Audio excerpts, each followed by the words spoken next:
hello. Oh, hello. And welcome to the Comic Queens podcast. I'm Alex. And I'm Annie. And today we are extremely excited to be talking through some of our reading roulettes with you.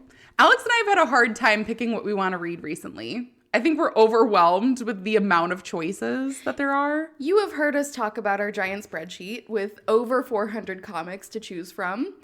That's making it a little bit difficult for us to choose. Yeah, there are a lot of options. And sometimes that's just anxiety inducing. And then we're like, I can't do it. Mm-hmm. So today, Alex and I are going to be working through a roulette of sorts. We've put down 20 different series that neither of us have read. And we're going to basically roll the dice to see what series we're going to end up reading. We're going to read a few different episodes and talk about the series. And then we'll figure out if it's worth continuing the read or if it's something that maybe we can mark off the list in general. So I'm really excited. Do you want to start us out with the first roll, Alex? All right, let me go. 12. I am starting out with I Thought I Tamed the Villain. Ooh, okay. What platform is that one on? That one is on, I believe, TappyToon. Let me double check. Yeah, TappyToon. Okay. So that one will be fun. I'm going to go ahead and start us off. I rolled a 17. So which one do I have to do? The Black Mirror. Ooh, okay. What platform is this? That one is also on TappyToon. Okay. The Black Mirror is your next one. Okay. Oh, I got 27. Did you click on the... I hit. What is the roll up above it? Oh, it's counting both of them. So it was a 10. So it's 10. So it's 10. Okay. I got Shelter. So exciting. Oh, I'm on so Webtoon. excited. Yeah. Okay. I rolled a 7. Okay. Chiolsu Saves the World. So nice. I was supposed to read that one anyway. Forced homework. I know. Okay. And last but not least, our third series. 18. Office Romance from Hell. So exciting. All right. And last but very much not least, my last series is number 4. Sign. Oh, I'm so excited. Okay. I wanted to read this one. Okay. So Alex and I are going to take a very brief break, which will actually be probably about 2 seconds. We're going to read a few of these episodes, and then we'll come back to you with our thoughts and a little brief synopsis. Okay, goodbye. Bye. And we're back. We've had significantly more wine and significantly more story read. Mm-hmm. So I think today we're just going to be hopping right back into these stories that we did a little reading roulette for. Go ahead and start us out. Okay, so the first one that I read was I Thought I Tamed the Villain. This is a TappyToon story. It's a romance. There are 42 episodes, and it releases every Friday. So, right away, I have to say that I loved this one. It was so cute and also a little heartbreaking. Aww. So, it's about a girl named Iris, and it opens up and she has fallen into a lake. She actually went in after someone else who had fallen into the lake, and so she was trying to save her friend Jess. And once she gets out, they're kind of making sure that all of the girls are okay. And Iris has come to the realization that she is in a novel. She remembers reading the novel that she's in. So she had forgotten that she was in a novel because she's been there for so long, but going into the lake jogged her memory. Okay. And so she thought about it, and she realizes that she does not want to be in this novel because it's a thriller, and the main guy, his name is Theo, he is pretty cute.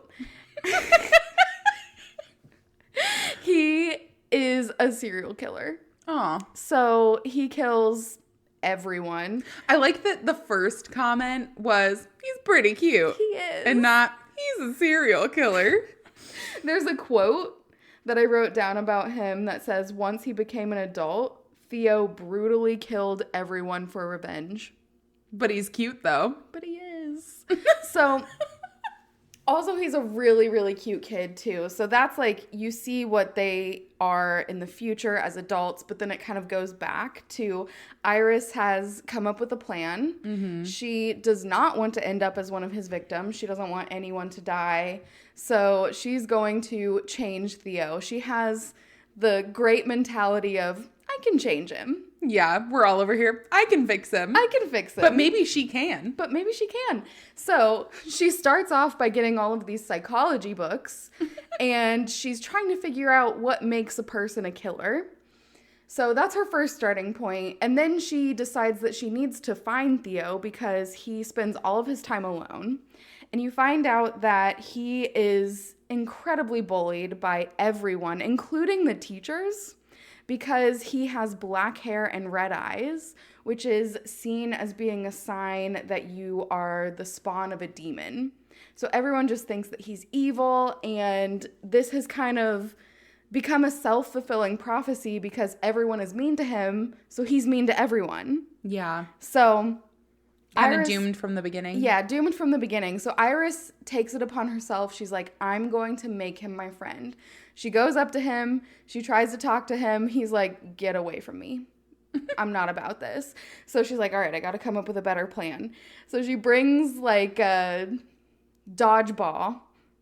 And she's like, oh, let's play. He pops the ball. And he's like, go away. It's going great. Yeah. So she's like, all right, plan 1 didn't work. Plan 2 didn't work. I got to try again. So she keeps trying all of these different things, and slowly she's like wearing him down.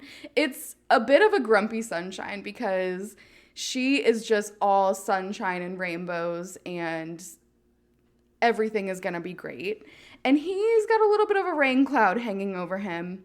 So eventually, though, she does win him over, and he agrees that they're friends. It takes him a really long time to admit that they're friends. Yeah. But he eventually does, and she's trying to get him more friends. She's like, okay, here's what we're going to do.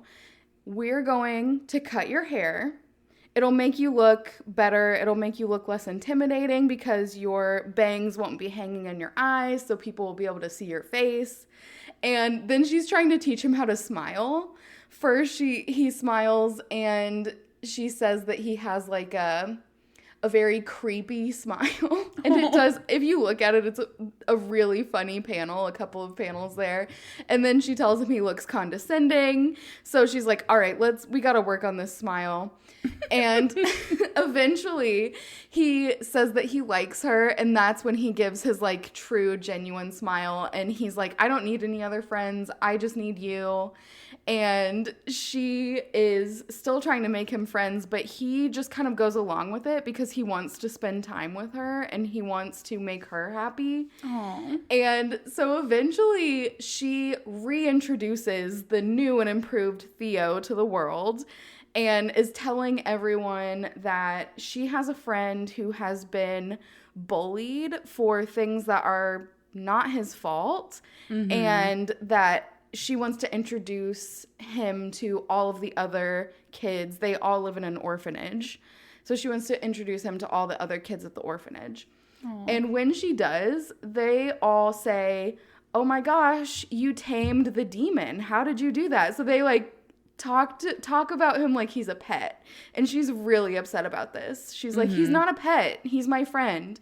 But Theo actually doesn't mind because he's like, they may think that I'm a pet, but they're not being mean to me anymore. So you kind of did win, you know? Like, you got what you wanted. They're not being mean to me. I'm not going to be mean to them, so it's all good. So then Iris is like, this is not good enough. We've got to get out of this orphanage. So she wants to run away and go look at the village. And so her and Theo go off in the middle of the night, and they go and they look down. They're kind of on the top of a hill, and they're looking down on the village below them. And as they're talking, you see that Iris is telling him that she wants to move to the city in the next couple of years because they can only stay at the orphanage for so long. Yeah. They're 13. They're a little bit older, so they'll have to start making their own money, or they'll have to become a part of the temple that is connected with the orphanage. And she doesn't want to do that.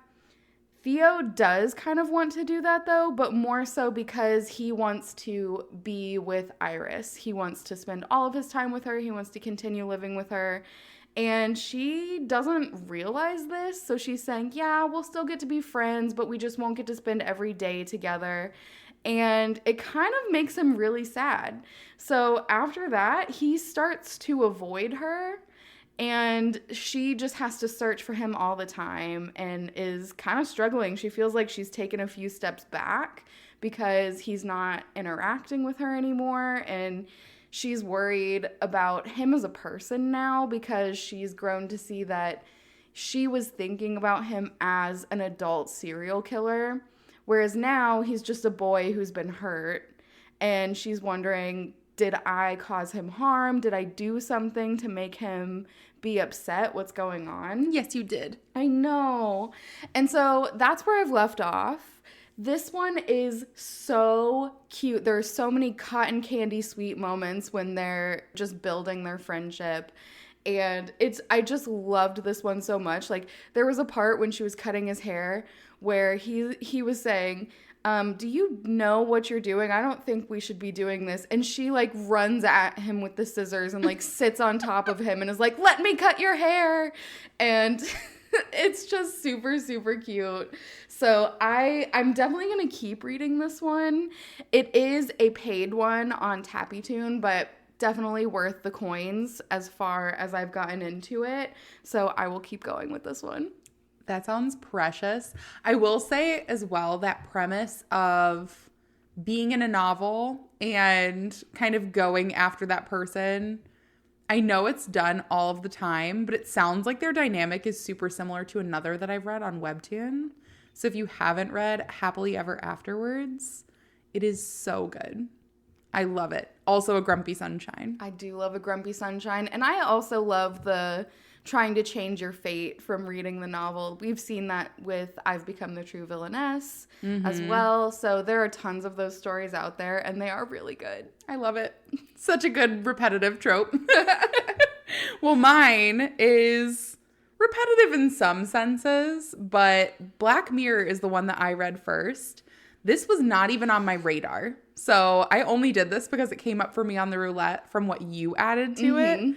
And I'm sorry that I stole this from you because I love it and it's amazing and I highly recommend. It is a boy love on TappyToon. It's a completed series with 62 episodes. This story follows Taejin. He's kind of a normal guy. He's starting at the police academy and he has a lot of friends around him, really popular, really just kind and kind of radiates that positivity at all times. But there are some huge gaps in his memory. He grew up in an orphanage, can't really recall almost any of his childhood. It's almost like he just randomly woke up and he was a teenager and that's just how he's continued on with his life. So he's constantly trying to piece things together. And at the same time, he has horrible hallucinations. He is like walking down the road. He and his friends are about to go to a party. And on the way there, he sees this dismembered hand like crawling across the ground.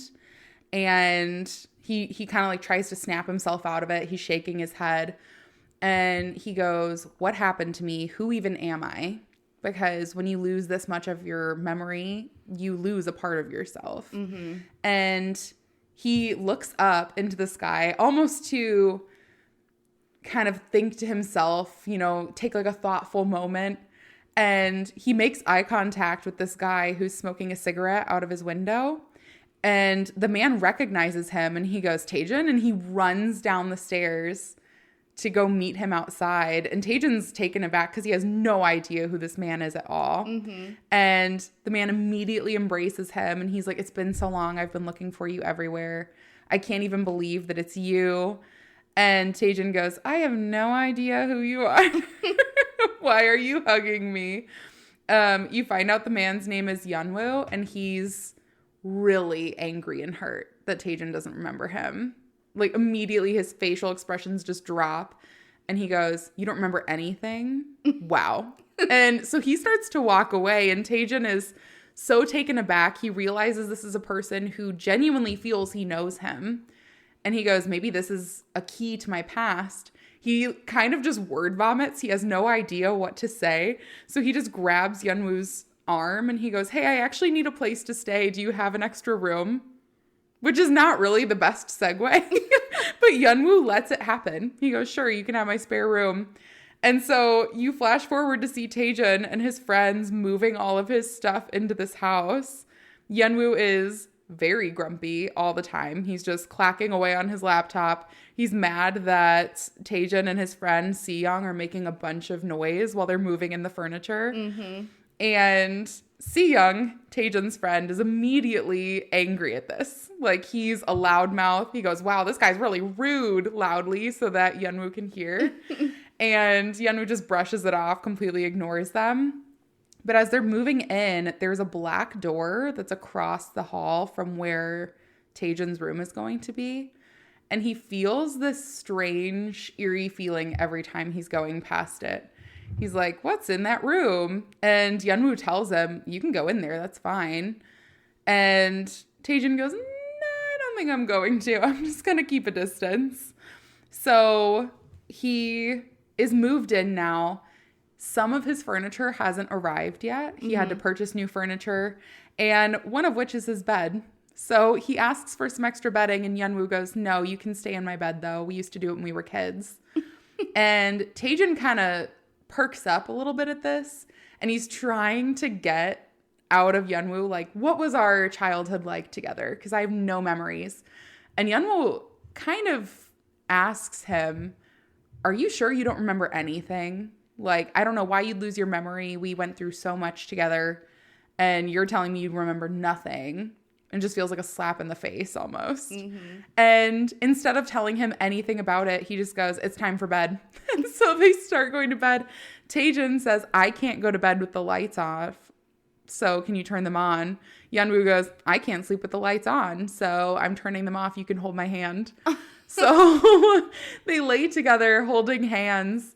And Taejin's like, I do feel comforted by this, and I shouldn't because I have no idea who this man is. Mm-hmm. I just word vomited one day, and now he's my roommate, and I still know nothing about my past. But you see that he ends up falling asleep. He feels comforted enough to do so. And his dream, he has all of these dismembered hands crawling all over him. No. And he looks over to the window that he was staring at before he fell asleep, and he sees a shadow figure talking to him, telling him, welcome back. No. And he wakes up. So Taejin's having some nightmares, maybe not adjusting so well to his new house and living situation. But he wakes up and is still holding hands with Yeonwoo. And he just quietly leaves, goes to the police academy, minds his own business, tries to go through everything as normal, but he's kind of moving through the motions. And you do see him having several hallucinations throughout the day, a lot of which are his own reflection betraying him. So he sees his own reflection in a window, talking really terribly about what it wants to do to the people around him. You see his reflection in a mirror, and when he puts his hands up at his throat, the reflection starts smiling. Oh, no. And you don't know still, and he doesn't understand what these hallucinations are. Are they real? But he's freaking himself out. He's trying to keep his mind busy, go to taekwondo, go for runs, and it's not really working. So he goes back home to his new dwelling, and he sees Yeonwoo outside. They play basketball together, and Yeonwoo beats him. And Taejin is saying, I've never lost at basketball ever. You're really good at basketball. And Yeonwoo goes, yeah, you were really sad when you taught me because then you never won again. And Taejin goes, I don't remember this. But Yeonwoo comes up to him and starts taking off his police shirt. And he goes, you're going to have to get this dry cleaned. And they brush up against each other. And Taejin feels this sense of comfort from it, but is then very taken aback. And he goes, I probably shouldn't feel so familiar with this random man brushing up against me. Mm-hmm. So he backs away and creates some distance. And he's trying to process a lot. He does have similar nightmares the next night, and then all of a sudden, those dismembered hands, he starts picturing some different ones trailing up against his body. And so now his nightmares are kind of just turning into dreams of the sexy persuasion towards Yunwoo. So he wakes up a bit embarrassed that now he's having fantasies about his roommate and again tries to put it out of his mind, which is easier said than done when all of his police academy friends are talking about how there's a famous author who came out with a new book called Evaporation, and the author's name is the exact same as his roommate's. So his roommate is the author. His roommate is the author. But they all go out drinking. They won't stop talking about it. These girls on the police academy go, oh my gosh, I've heard he's so hot. And Sion, the friend who's way too big of a loudmouth, goes, it can't be him. He's kind of cute, but like, I don't even see it. And he just goes, I'm going to storm over there and ask him if it's him. And Taejin's like, please, this is my roommate. Don't put me in this difficult position. So he tries to get there ahead of the entire group of friends, and he's immediately profusely apologizing. He goes, Yunwoo, I tried to stop them. Please, like, ignore everything that they're saying. Go inside. And Yunwoo's just carelessly smoking a cigarette outside, not paying attention to him. Meanwhile, Seon comes up and he goes, is that you? Are you the author of this book? And he's getting in his face. And he's like, I'm going to go inside your house and I'm going to look and see if you're writing all this stuff. And Yeonwoo puts out a cigarette in his head and he's like, fuck off. Oh my gosh. So the police academy friends are super taken aback. They don't know how to respond because they don't want to create problems for Taejin. But also this man just put out a cigarette in their friend's head. So, you know, kind of not really sure what to do with that. But the friends end up leaving and Taejin apologizes. And Yeonwoo looks at him and he goes, you don't have to apologize for their actions or for mine. And you never used to be like this. And he just goes back inside and kind of ignores it. So as Taejin's nightmares continue to trend more towards becoming dreams and fantasies about Yeonwoo, Yeonwoo does catch him multiple times and doesn't say anything, but notices that Taejin is starting to have dreams about him based on how he's sleep talking, everything else. And he just kind of keeps it to himself a little bit. But Taejin tries to make it up to Yeonwoo the next day, says, oh, let's eat dinner together. And Yeonwoo ends up sharing his book with him. He goes, you should probably read my book. The main character is actually made after you. And he doesn't let on to too much of their childhood, but he does say, I spent my entire life thinking of you, and I'm not angry at you that you weren't there. I'm just disappointed that you don't remember me because my entire life has basically revolved around finding you again. And so you find out that he became an author so that Taejin could find him easier and he could like see his name everywhere so that he would feel that gravitational pull again. And Taejin starts reading it and it's a horror novel. He goes, I don't really think I want this to be after my life.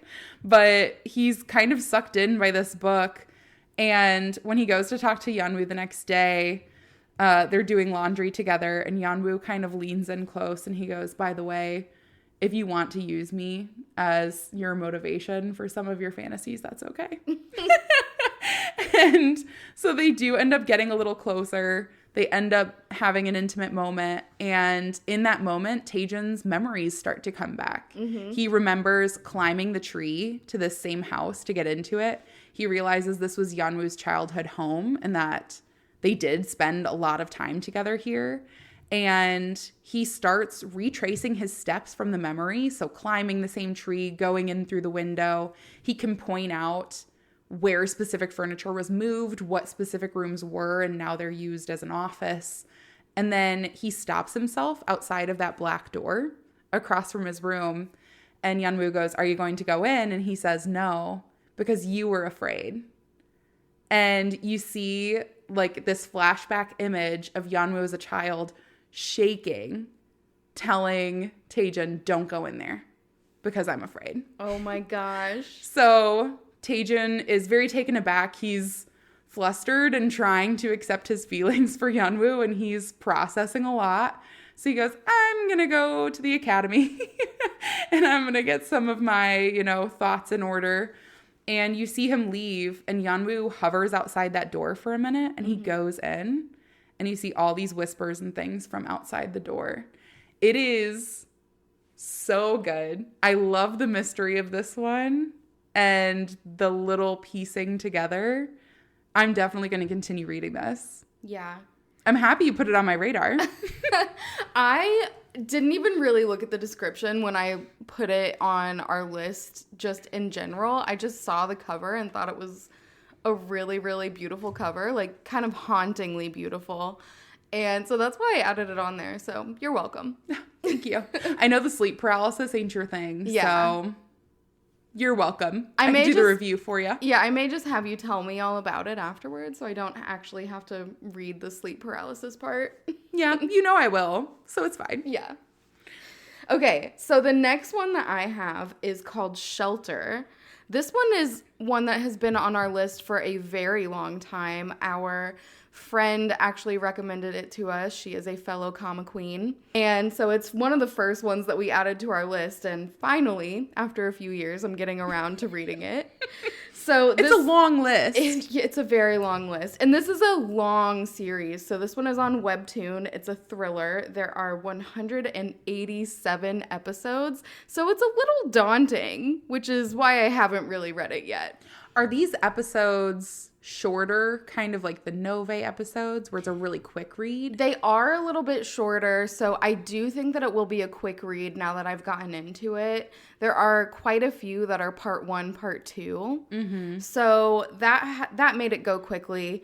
It's also really good. So I loved this one. It releases every Saturday, or it releases every other Saturday. Okay.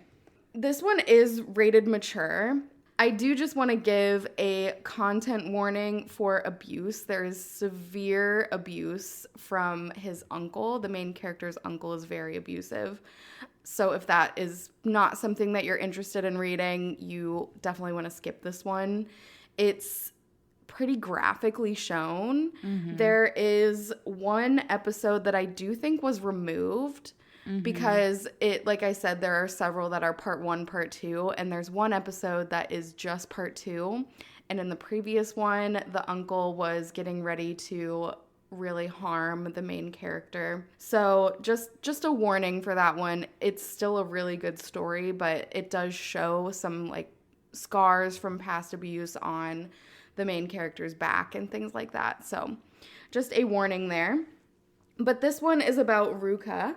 And he is a college-aged boy, but he does not go to school. I only know that he's college-age because he has a friend who is at college. Mm-hmm. But he works in a restaurant with his uncle. So we open up and we see him spilling food that he's bringing out onto a customer. And the shirt that the customer is wearing says favorite shirt, which does just feel like something that I would wear. So, I felt that. I also feel very attached to him spilling everything because I used to do waitressing. And let me tell you, that has happened. Yeah. I spilled most of it on myself, actually, but it happens to the best of us. Yeah, it does. We all spill food.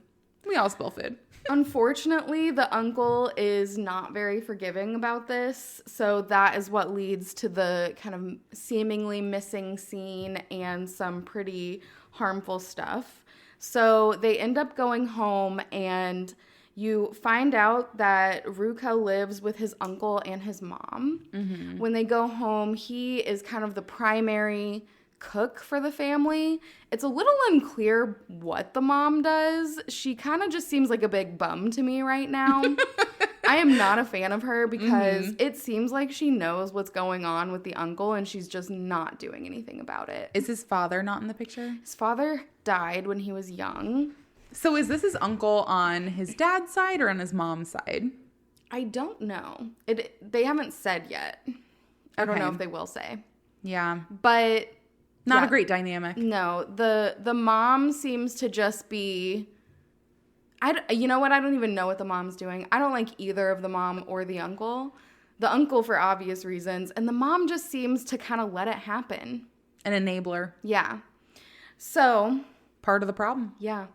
But when they go home, the mom does tell Ruka that his friend Pom has left a package for him. So she's at college, so she sent a package to him, and the mom left it in his room. And he goes in and he finds out that it is a video game called Vahana. And this is a virtual reality game.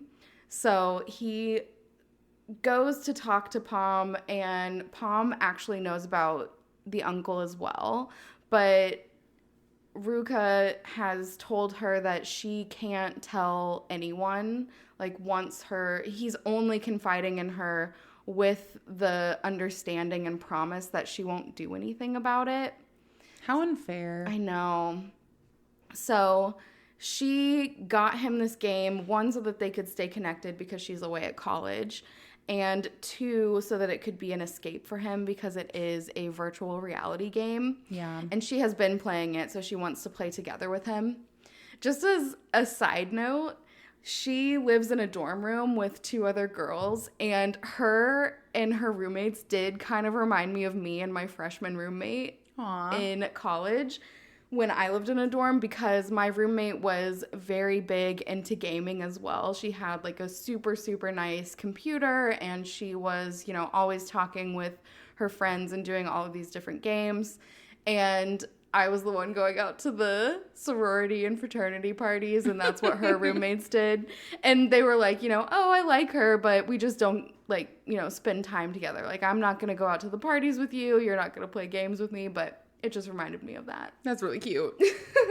So, anyway, Pom tells him to go ahead and get started playing the game, make his character. Mm-hmm. She has finals soon, so she's not going to be joining him yet, but she wants them to eventually play together. Yeah, and she's more experienced, so he'll have some catch up anyways. Yeah. So he goes to start playing this game, and there is an extremely long questionnaire that he has to answer. It's showing all of the different questions, and it got up to 67. So there are at least 67 questions on this. And once it's complete, then the game analyzes your answers and gives you an animal avatar to go with. And that's the Vahana. That's what they call it. Your Vahana is your animal avatar. Oh. So once he completes his questionnaire, they start to do the analysis, and it comes back with an error message. So he keeps getting an error message, and he sees what he calls a ghost, and what I think looked like his uncle. And so he's not really sure what's going on, but then eventually it does say, okay, analysis complete, and it spits him out in the game world, and he's just kind of falling towards the city. You see that you end up falling into the middle of the city. There are other people, like real life people, who are here playing the game as well, so it's kind of that online gaming where you can interact with people that you don't know. Mm-hmm. And his animal is unclear. And you can see people right away are taking notice of that because they're like, he has a weird tail. What kind of animal is that? Mm-hmm. And so you find out that he has kind of cat-like ears. He has a very fluffy tail, and he has horns.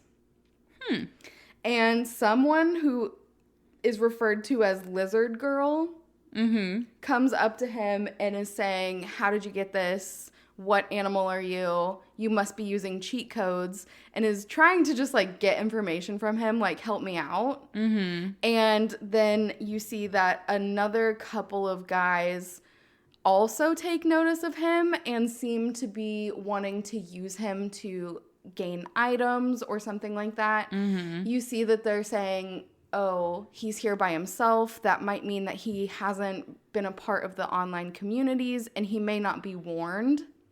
So you don't know what warned of, but one of the guys from this kind of back and forth, his name is Dick, and he goes over to introduce himself to Ruka, And he introduces himself as Dan, so he doesn't want him to know his real name. And he also asks about his animal. And you find out that the game is supposed to tell you what your animal is, but his never told him. So there's something unique about him that he has no idea what's going on. Yeah, there's something going on. Yeah, and so you see that Dick is trying to say, like, let me show you around the game. I'll take you around. And Ruka gets a notice in his head from the game saying, you've been here for too long. You need to leave. It's 4 a.m. your time. And you find out that because he is a new player, they recommend that you don't play for very long because you have to get used to like the differences between a virtual reality world and your real world. Oh my gosh, I've played VR games, and I tell you what, they make me motion sick. Yeah, I can't play them because they make me motion sick. So I'd So set my bad. own timer. I'd Yeah. be like, I apologize, I'm putting this down after about 5 minutes. I'll put on the headset and immediately throw up. Or that works too. Yeah. So anyway, he tells Dick that he needs to go home, and Dick wants to become friends with him. So they like exchange usernames to be on each other's friend list. And Dick says, next time you come back, let me know and I'll finish giving you the tour.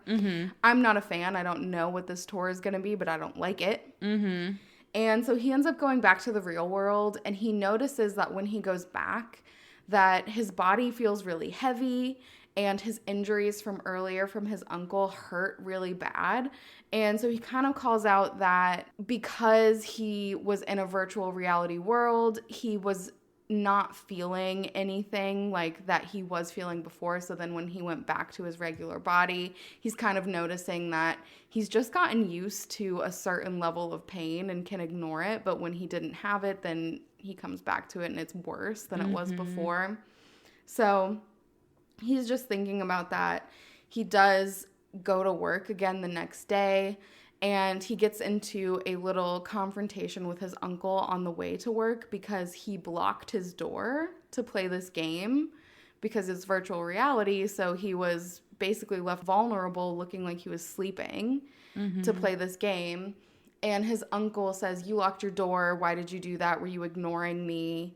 And he just says that he was asleep and that's why he didn't answer. But then when they get to the work and they're at the diner, he ends up falling asleep in one of the booths. And so it seems like even though his body wasn't active, his brain was active, so he wasn't getting rest. And so he was tired the next day as well. And his uncle kind of calls him out on that, saying, like, if you were so tired and so dead asleep last night that you couldn't answer me, then why did you fall asleep at the diner?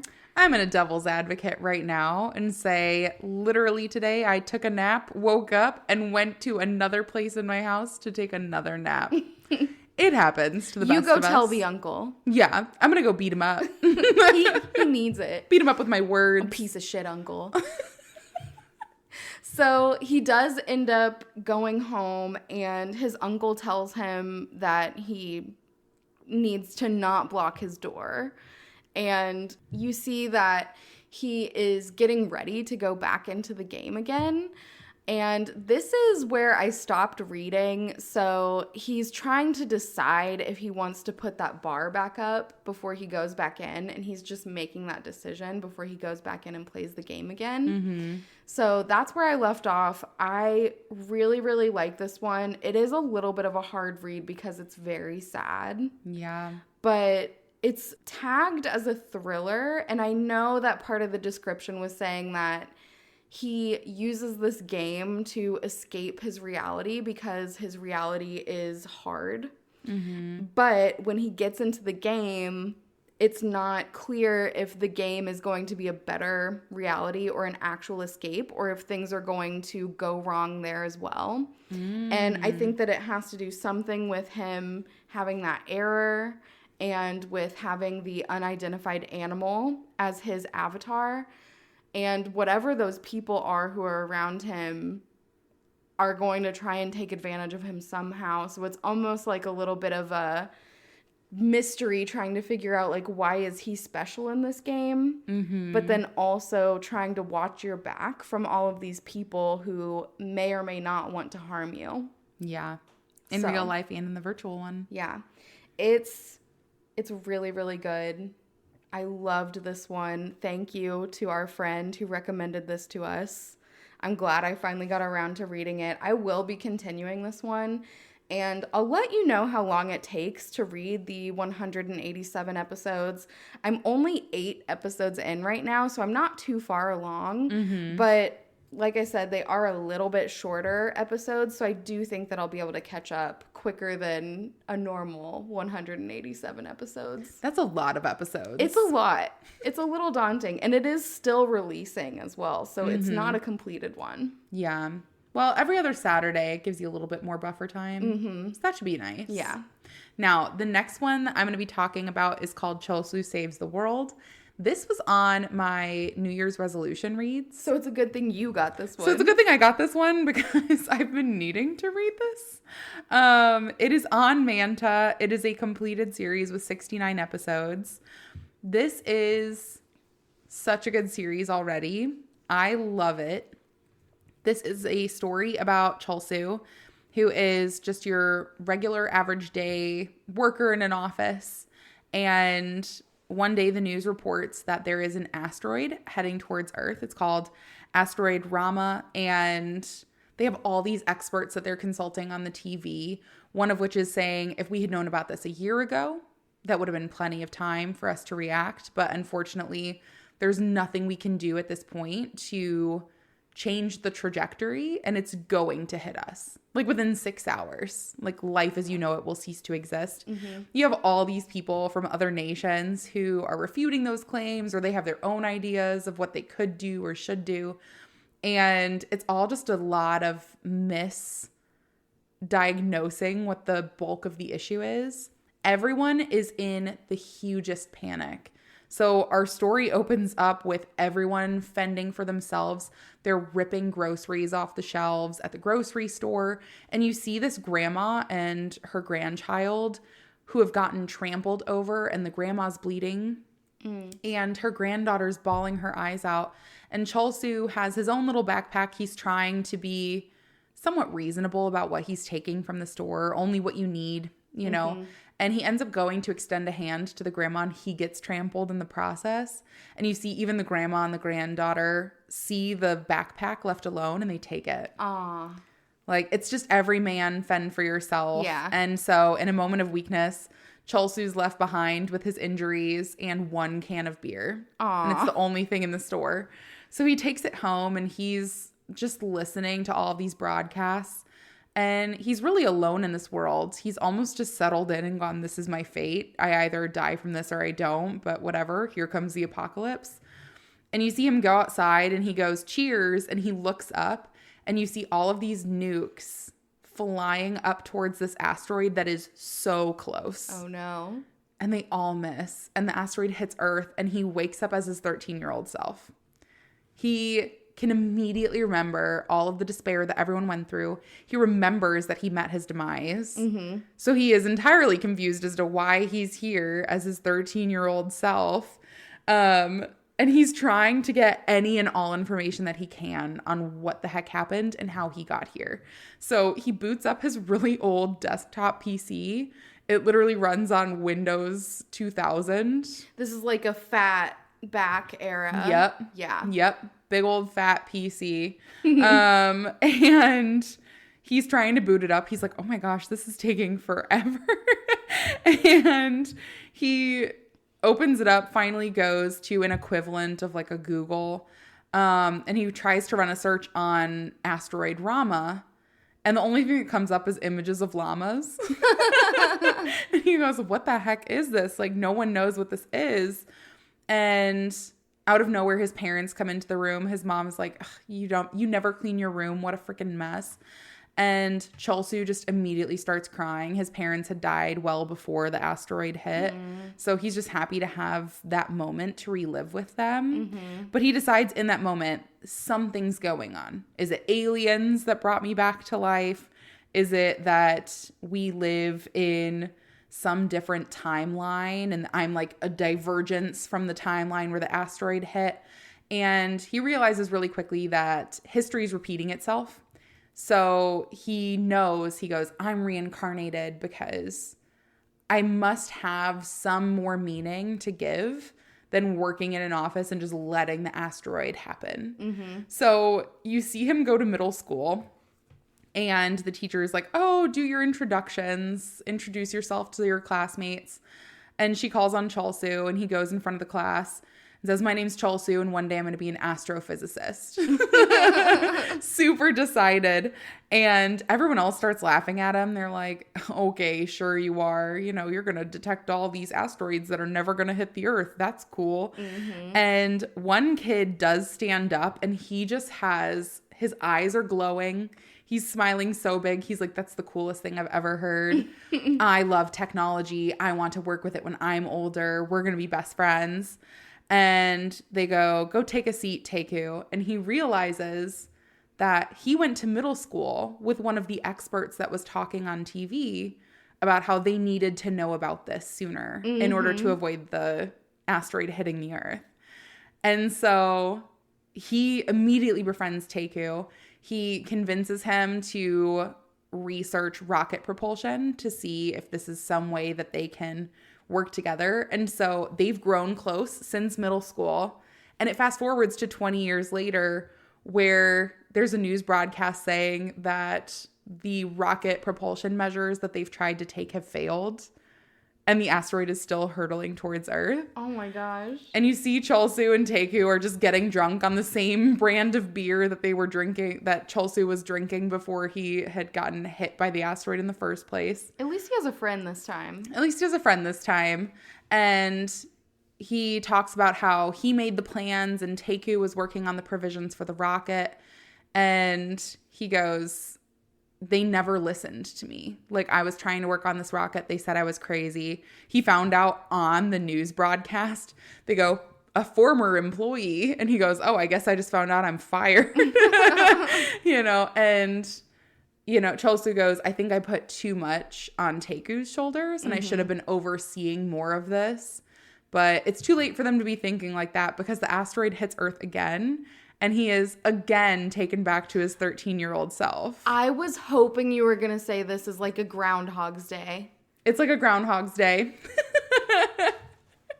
It is so good. So Chalsu goes, okay, Taeku's out. I can't rely on Taeku because he didn't change anything.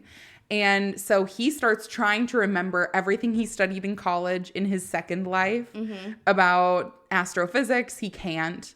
And he goes, shit, like I need to be able to do this stuff. So he goes and furthers his education more. He goes, I'm going to become a doctor now of astrophysics, and I'm going to do everything myself.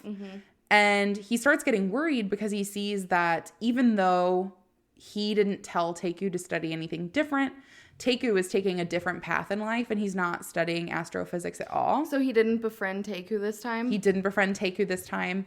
Wow. And so we then fast forward to the future 20 years again, and he's running this rocket propulsion mission himself to see if they can get it to work. And where I've left off, they've done a countdown from 20 to 1, and we're going to see how it happens. Oh my gosh, I can't believe that's where you left off. I love it. It's so good. Chalsu's very relatable because he's just an everyday person. Gotta say, though, no loyalty. Yeah. Didn't stick with his friend. He was kind of a loner in his first life, and I do think that's kind of at his core where he's at. And I think he was so disheartened to see that his second life with Taeku still ended up in disaster that he goes, okay, I can't rely on friendships. I didn't before, so I'll figure it out. You know what? If an asteroid was coming to Earth and we had to go back and relive, I would still be your friend. Aw, thanks. I'd still be your friend. I wouldn't be an astrophysicist, probably. No, I wouldn't either. You couldn't teach me astrophysics, I don't think. We would just be dying over and over again. We'd just still be doing the podcast. Yeah. But you know what? What a way to live. Really? So, really fun. But I do love this one. I am going to continue reading it, both for the fact that I need to for my New Year's resolutions. And I want to be successful. But also because it's a really good story. There's always this looming concern for me now with Manta as well, that they're going to be taking those completed series and making them gem only. So there isn't any news that this won't stay a completed series included in the unlimited subscription.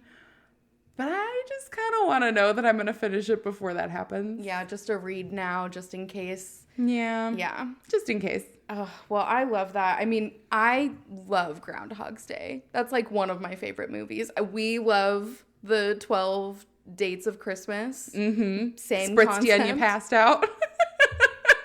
Same concept. So, yeah. Why'd you look at me like I'm crazy? That's a quote from the movie. It is, but I said like consent or something instead of concept. So I didn't even catch it. It's okay. When you listen back, you will. Okay.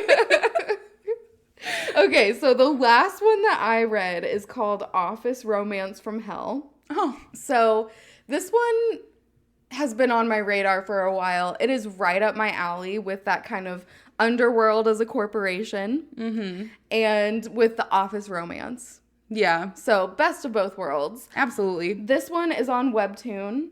It's a romance. There are 37 episodes and it is released every Wednesday. So this one starts off with Jenny-yeon Kim, and she is an office worker, and she is a temp to permanent contract worker. So she was hired as a temporary worker for 2 years, and then with the understanding that once the 2 years was up, she would be offered a full-time position. Yeah. So fast forward that 2 years, we're at the end of her contract, and her boss is telling her that unfortunately they are not hiring people right now. So she gets a little mad at him, and he is saying, you know, I'm just a worker bee. I have no control over this. I'm so sorry. And so she is going back. She knows she only has 1 week left to work here, and so she's in her little cubicle. And she overhears a group of other office workers gossiping. And here she finds out that the CEO's daughter is going to be an intern at the company now and is being hired even though they're in a no hiring period, and has basically kicked Jenny-yeon out of her role. So is the reason, a lot of nepotism going on. Yep. Yeah. Little Nepo baby. So she's not happy about this. So she storms out and she leaves, and you see her go and meet up with her boyfriend, Ji-hun. And he is also an office worker. And he's already ordered without her. He didn't even wait. He's already eating. So right off the bat, he's not great. I don't really like him. Yeah, he's not winning brownie points here for me. Yeah. So she sits down and starts to talk to him and notices that he's just acting a little bit weird. Like he needs to say something and just isn't. So she's just telling him, spit it out. Tell me what you want to tell me. Yeah. And he says that they need to take a break. He wants to break up with her because they're both poor. And now she doesn't have a job, and he has to take care of his mother and his loser brother. That's what he calls him. So nice. So nice. And so he's saying, you know, it's just not a good match because you're poor, I'm poor, and we both have responsibilities. And so she's upset about this as well. She tells him to go to hell. And then you see that there's a person in hell who hears this and is like, great, here we go. Oh my gosh. So she goes home, and you see that she lives with her mother and her 2 younger twin brothers. And she has gotten completely drunk because she had a shit day. We've all been there. We've all been there. So it is the next morning, though, and you see her you don't see her, but you hear through the wall that she is just violently getting sick. And her brothers and her mother are just kind of telling her, you know, don't drink so much. You know you're a lightweight. Just kind of giving her shit, as a family does. So she comes out, and she's like, all right, I need to start looking for a job. I've got to get a move on. And she notices she has a job recommendation, like, you know how it says you might be interested in this position on different websites. She has one of those for an industry called the Hell Inc. And she's like, that doesn't sound like a great place to work. I don't think I want to work there. I'm going to look for other places. You know those awards, like great place to work? Yeah. Can you imagine it being the Hell Inc.? The Hell Inc. Great place to work. I mean, we'll see. I'm sure there's worse. Probably. So, she doesn't want to work there, though, so she's sending out resumes to other places. And eventually, the Hell Inc. reaches out to her directly and says, we would like you to apply. And so she submits her resume, and she goes in for an interview. And she meets Qian Wang. He is interviewing her. Mm-hmm. The company looks really good, like too good to be true. The office is very clean, and it is an offer that is for much more than she was making at her previous job. She would have benefits, and she's just a little skeptical of all of this right now. And so she goes in and she's talking to him, and he says, great, you're hired. You can start next week. And she is confused because she thought she was there for an interview, and he is just hiring her without talking to her at all. So she is thinking, why am I not being asked any questions? She asks him, why, like, don't you need to know anything? I don't have anything on my resume. Like, what are you doing? And he says that they got all that they needed to know from the resume, so it's good. You're hired. And she kind of just says, all right, whatever. I'm going to take it. So she accepts. She says, I want to start tomorrow. I don't want to start next week. So she goes back to her old job, and she just quits right out. She only had a week left. She just goes in and says, I'm not going to come back. And so she goes back the next day to the office, and Qian Wang is there again to greet her and show her around, and takes her into a door, like opens a door to say, here's where you're going to be working. And it's steps going down. How far down? Down to hell. Steps to hell. And this is where she finds out that she will be working in hell. So she's already met Qian Wang. She meets two other people who work there, and it's In Wang and Ji Wang, and she learns their roles. So In Wang brings people from the living world to the underworld. Ji Wang manages hell and punishments, so he just hangs out in hell all the time. And Qian Wang is the closest confidant of King Emra. Okay. And he is the ruler of the underworld. You find out that he was the first person to ever exist. And in his role, he has agreed to become the ruler of the underworld because he has been around forever. Yeah. So he's been around a time or two. And so he has to judge the dead souls coming in. Okay. So she goes, she's meeting everyone. She meets the king, and she finds out that what she's going to do is be an archivist. Okay. And so they need someone who is impartial to make sure that everything is recorded fairly. So they're passing judgment on people. And so they want someone to write things down as they see it from an outsider's perspective. And so she's doing this. She's going to these different trials. She finds out that if people are here, it is because they're meant to be in hell. They're just trying to figure out where you belong. Okay. And she's in this room, like it's a courtroom style, and in comes this little boy. And you find out, this is going to make you sad. Oh, no. You find out that when children die before their parents, they go to hell and have to build a castle for however many years they have lived on the earth to atone for the fact that they made their parents sad when they died before their parents. That does make me really sad. I know. So you find out, though, that this boy, he was killed by his father. So they're trying to decide what to do because the parents don't care, so why should he have to atone? And so that's her point of view. She is going in front of them and saying, why is he needing to do this? And the king is just telling her, like, this is not your place. You're basically here to write down everything you see. Your opinion does not matter. I'm the king. And that's where I've left off.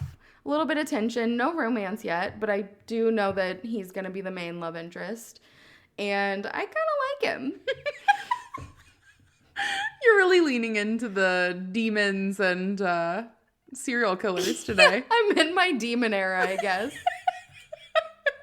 I love this as a concept. Yeah. I like this one. I am definitely going to keep reading it. It's just right up my alley. It's just the perfect combination of office work plus that corporate hell. Mm-hmm.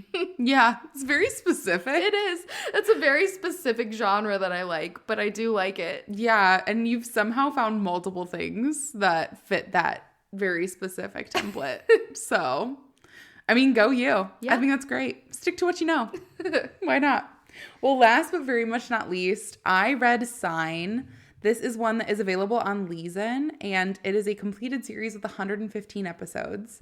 This has been on my list, mostly because it is a story that involves a deaf main character, and there's a lot of sign language. I've read Sign of Affection, the manga. I love and adore it. I watched the anime with my husband. And so to me, I just go, oh, this is the boy love version of Sign of Affection. It's not there. We'll get to that.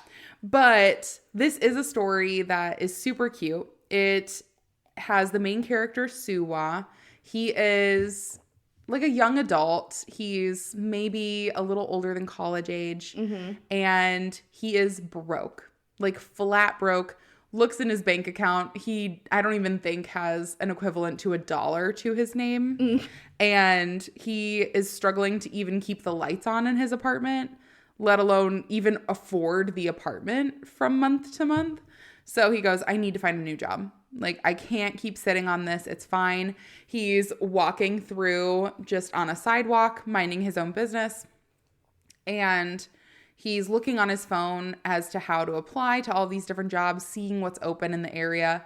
And he looks up and he goes, maybe it'll be my day. And he gets blasted with this high-powered hose through some bushes. And he gets knocked out. Like immediately. And you do see that there's a man on the other side of the bushes. He's like dark haired. He has these glasses on. And you hear a voice in the background and it just says, oh my gosh, did you not notice that there's a person on the other side of those bushes? What are you doing? So Suwa wakes up. He's in this random person's room. And you find out that his name is Johan. He owns a cafe called Cafe Goyo. And they have another worker there. His name is Gyun. And Gyun is the talker. He's a loudmouth. He's very brash and not very nice in general. So Suwa wakes up and he goes, what am I doing here?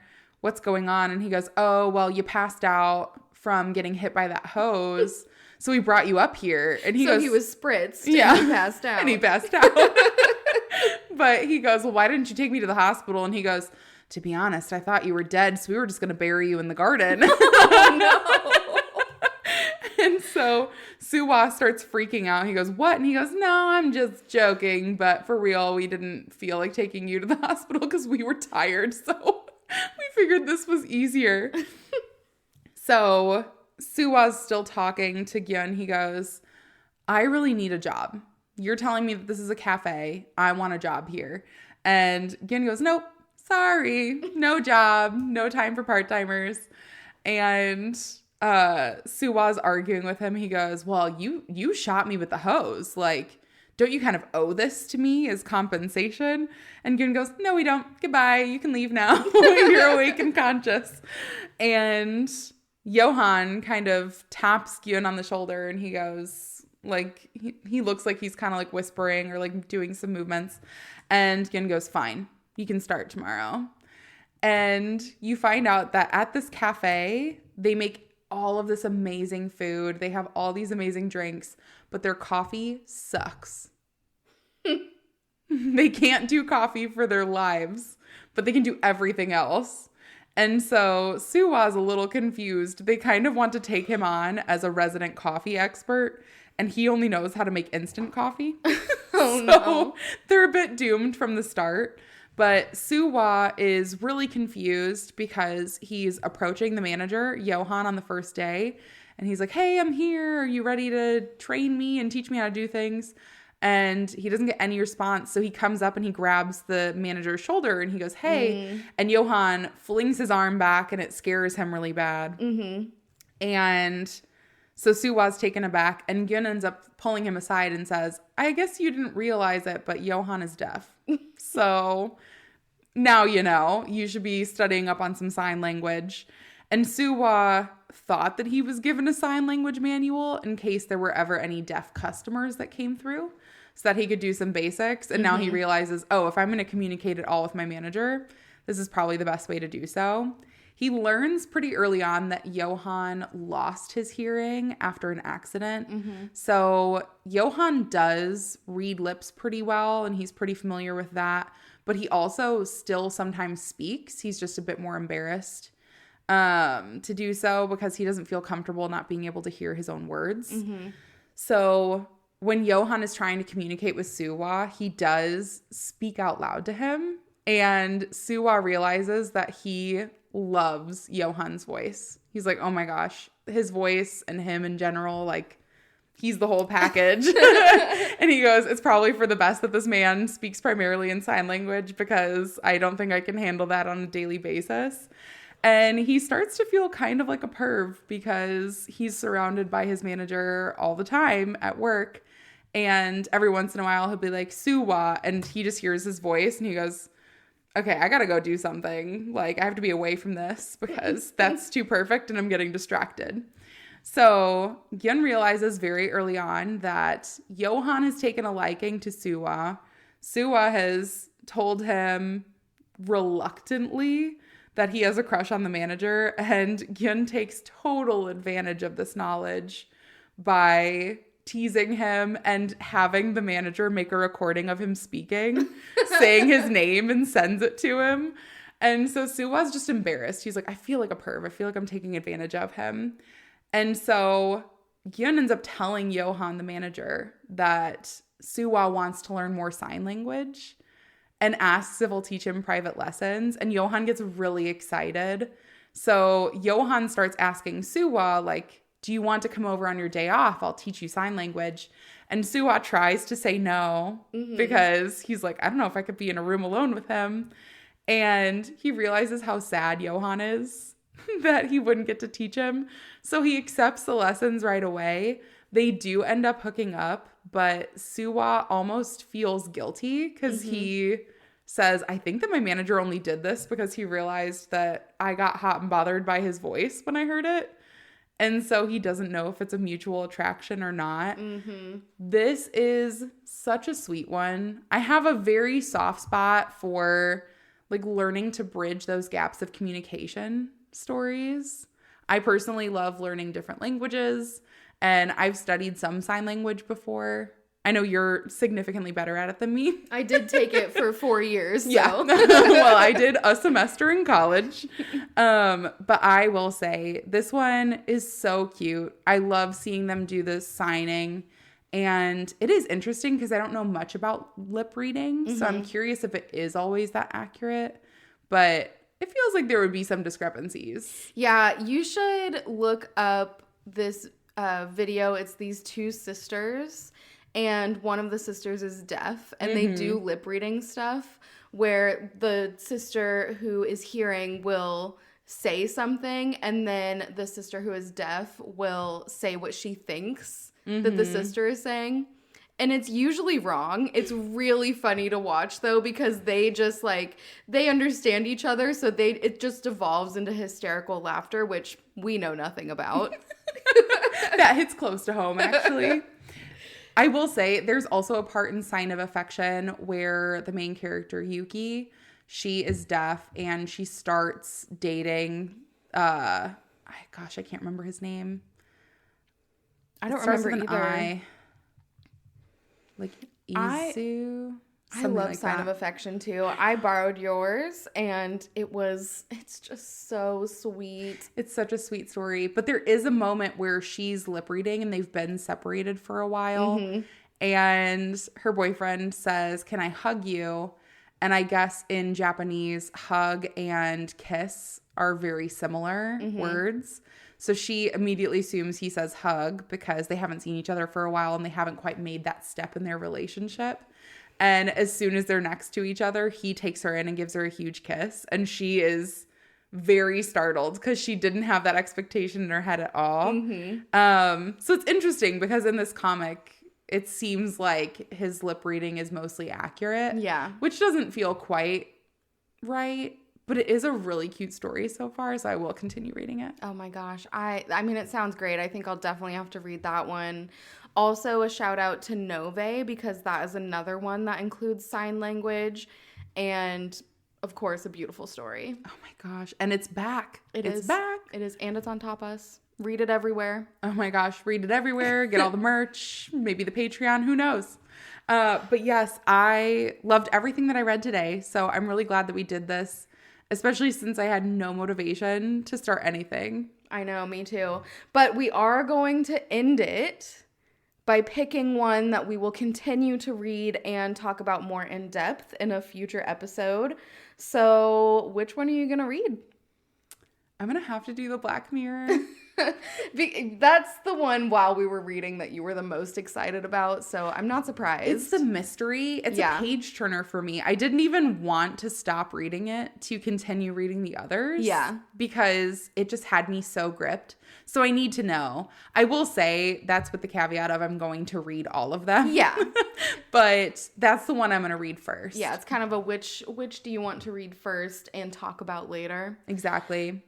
And I'm a little torn. I am torn between the first two. Office Romance from Hell is good, but I just feel like I Thought I Tamed the Villain and Shelter had me a little bit more gripped. Mm-hmm. And they were both so good. You do love a heartbreaking story. I do love a heartbreaking story, and Shelter was, but so was I Thought I Tamed the Villain. I think I'm going to go with my gut and say I Thought I Tamed the Villain. Yeah. Yeah. It's a good one. And we don't read on Tappy Tune as much. We don't. I do have a few things there. That's where I read Tied to You, which is another really cute story, kind of Red String of Fate style. And Tappy Tune is where the No Moral novel is. So if you can't get enough No Moral and are waiting for it to come back to Manta, it is on hiatus. You can read it on Tappy Tune as well. Yeah, I will say Tappy Tune is also home to where Hard Boiled Love is back to releasing. Mm-hmm. So if that is a story that you've been reading, it's still on hiatus on Leeson, but it started releasing again, the new season on Tappy Tune. So I have been reading that one along with the new season because I gotta know. Yeah. And I think when we did our comic breakdown too of the different amounts that you pay for coins, that Tappy Tune was one of the ones where you get kind of the most bang for your buck. It was one of the cheaper per episode options. Yeah, they do have some really fun series that I haven't seen elsewhere as well, like Wet Sand, as well as Dreaming of the Dokkaebai. So I highly recommend it. Might want to take a look and see if there's more. I haven't explored it as much as I probably should. But now that I know that they have the Black Mirror, like, I don't think I've had a bad series that I've started on here. Yeah, there's another one. I can't remember what it's called. The one that I was looking at Barnes & Noble when we went the other day. Yeah. What was that one? Do you remember? No. It was based on ancient Egypt. And that one is also on Tappy Tune. I almost added that to our list to read today of possible options to read, but then ended up with Office Romance from Hell instead, which I ended up getting. Is that right? Yeah. ENNEAD? Yes, that's the one. That is one that I'm going to start as well. It looks really beautiful. Oh my gosh. I do love it. I love the Egyptian gods. That's pretty different too. I think we see Greek mythology a lot. Yeah, we do. So nice to kind of get a little bit different spice in there. Anyways, thank you all so much for joining us on our reading roulette. I hope that some of these series have piqued your interest. If you want us to post the full list of all the stories that we had put in as an option, you could definitely take a look at that. But looking forward to talking to you all on the next one. Goodbye. Bye.